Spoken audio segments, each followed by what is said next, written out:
Hello everybody and welcome back to another daily task chat. I'm Natalie from the Society of Genealogists and I'm just going to go to my left. Ruth, can you say hello? Hello, I'm Ruth. I'm the Events and Education Manager at the SOG. Thank you. And Jude? Hi, I'm family and local historian based in the Yorkshire Dales. And Liz?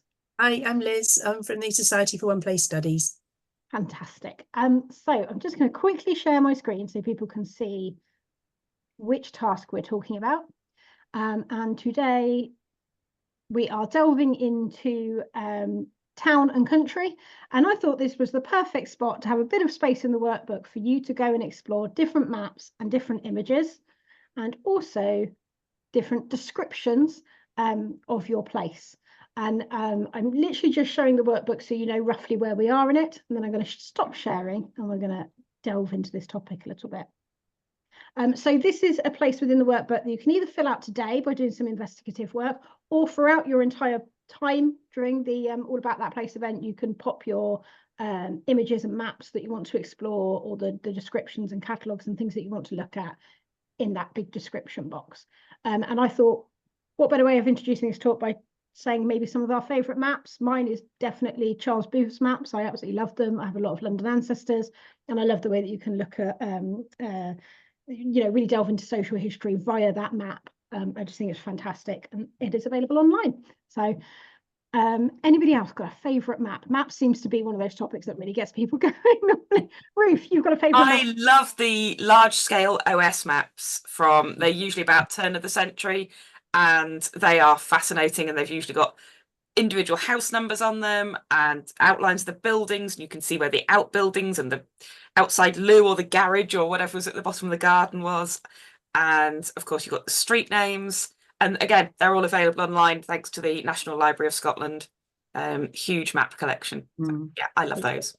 Brilliant. And the insurance maps, I think they're quite fascinating as well, and they're so detailed. Obviously, you get the detail when you're in an urban area. Often the detail is missing in a rural area, but still you can see the changes over time, farms that cropped up, quarries that opened, railways that closed. Maps tell you so much about your place. They really do. Have you got any good maps for your One Place study, Liz, or images actually? There's a section for maps and images. Yes, I've got. Well, I think most of my map research has been with the hands-on research rather than the fantastic National Library of Scotland maps, which covers everywhere, by the way, not just Scotland, and also has a wonderful variety of tools on there. So you can do overlays, you can do side by side. But I think my favourite hands-on map has to be the 1910 Valuation Act maps. I absolutely love them. Both the way they look, they're sort of shaded in sort of pastel colours, they look beautiful, and they're a gateway to more information. They've each got every piece of land or property. The maps were created for a tax that was never collected. So every piece of land or property has a little number handwritten on it in red. And that is the key to I always get whether it was a field book or valuation book mixed up. Field book, I think, at the National Archives anyway, but that will tell you who owned the property, who occupied it, how much rent they paid for it. And it's a really great way of pinpointing exactly where your ancestor was living in 1910. So there's none of this sort of trying to count along the houses and sort of thinking, has anything been demolished? Has anything been built? Which one was theirs?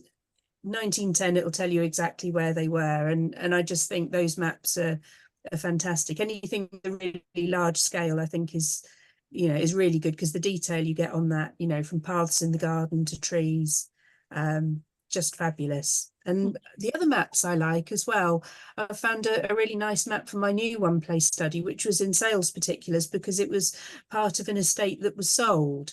And that acts in a way a bit like the 1910 Valuation Act, but it's on a smaller scale and just for that particular estate which was being broken up. And that tells you who lived where and who the farmer was and what the outbuildings were like. So estate maps are great as well.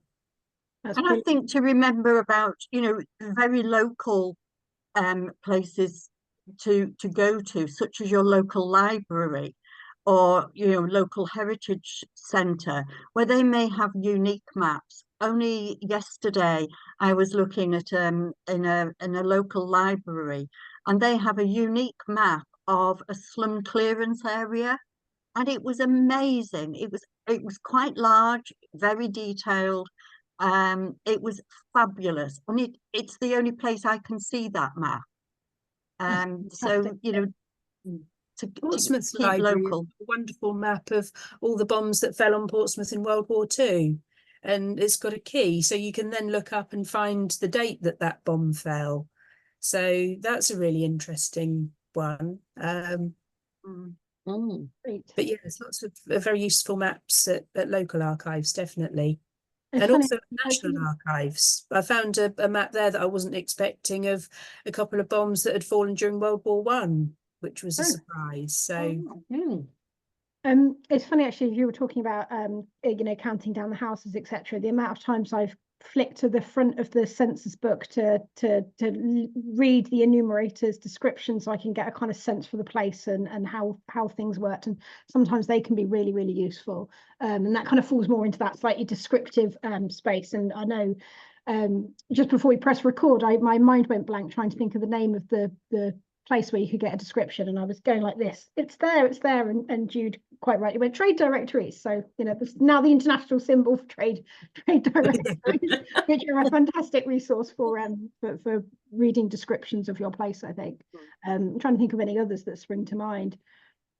And you can look at a lot of those for free without a subscription to anything on the University of Leicester website. Yes. And also there's a big collection on Ancestry, which you can search if you are doing a one place study. I appreciate not everybody is, but you can literally, once you're in the county, you can just go down and have a look at consecutive directories and see if any of the major residents have changed or who the key residents were, and think about why they might be mentioned as well. Did they have to pay to be entered in the trade directory?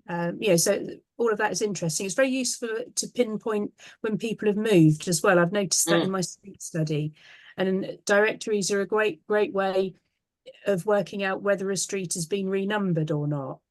If you compare the residents and suddenly you've got the same group of residents but they're 10 houses on.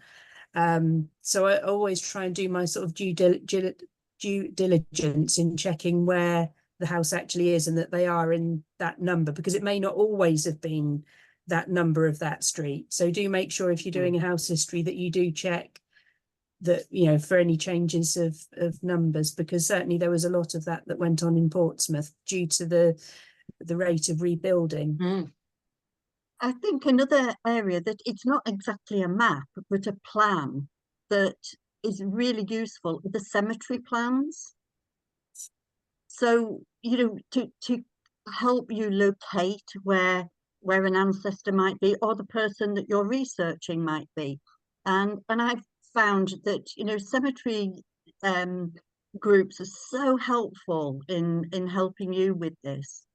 I like that tip as well, especially if you've got somebody that doesn't have a gravestone, so they were in a kind of communal ground. Or I have an ancestor who, when I looked up their grave, they were in the pest house, which is quite, I'm quite lucky that bit was recorded, and it's one of the only surviving pest houses left in, I think it was in Crondall, which is now in Hampshire, but was in Surrey. So, tip that. Yeah, I was also thinking about last year we had we looked into literature, and we had people recording themselves reading little bits of literature.